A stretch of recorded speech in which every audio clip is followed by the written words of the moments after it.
BE BTech படிப்புகளுக்கான முதல் சுற்று கலந்தாய்விற்கு விண்ணப்பம் செய்த மாணவர்களுக்கு கல்லூரிகளில் தற்காலிக ஒதுக்கீடு செய்யப்பட்டுள்ளது.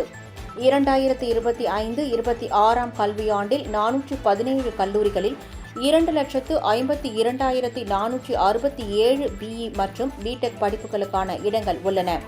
இதில் 1,90,166 இடங்களை கலந்தாய்வு மூலம் நிரப்பிக் கொள்ளலாம் என தமிழ்நாடு பொறியியல் மாணவர் சேர்க்கை குழு அனுமதி அளித்துள்ளது. தமிழ்நாடு பொறியியல் மாணவர் சேர்க்கைக்கு கடந்த மே 7ஆம் தேதி முதல் ஜூன் 6ஆம் தேதி வரையில் 3,02,374 மாணவ மாணவிகளிடமிருந்து ஆன்லைன் வழியாக விண்ணப்பங்கள் பெறப்பட்டு அவர்களுக்கான தர வரிசை பட்டியல் ஜூன் 27ஆம் தேதி வெளியிடப்பட்டது. தமிழ்நாடு பொறியியல் கலந்தாய்வில் பங்கேற்க 3,02,374 மாணவ மாணவிகள் பதிவு செய்தனர்.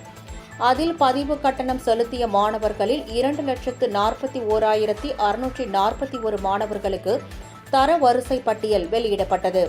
அதில் பொது கலந்தாய்வு ஜூலை 14ஆம் தேதி தொடங்கி ஆகஸ்ட் 19ஆம் தேதி வரை நடைபெறும் என்று அறிவிக்கப்பட்டது.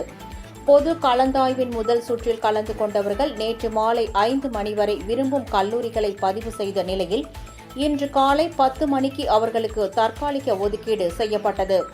அதன்படி கல்வியியல் பிரிவில் 39,145 பேர் அனுமதிக்கப்பட்டதில் 34,301 பேர் விரும்பும் கல்லூரிகளை பதிவு செய்தனர்.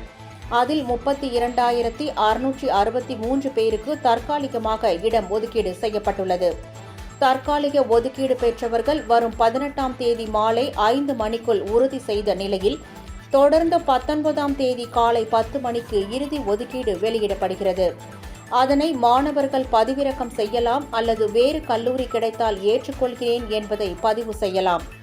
மேலும் 19ஆம் தேதி முதல் 23ஆம் தேதிக்குள் கல்லூரிகளில் மாணவர்கள் சேர வேண்டும்.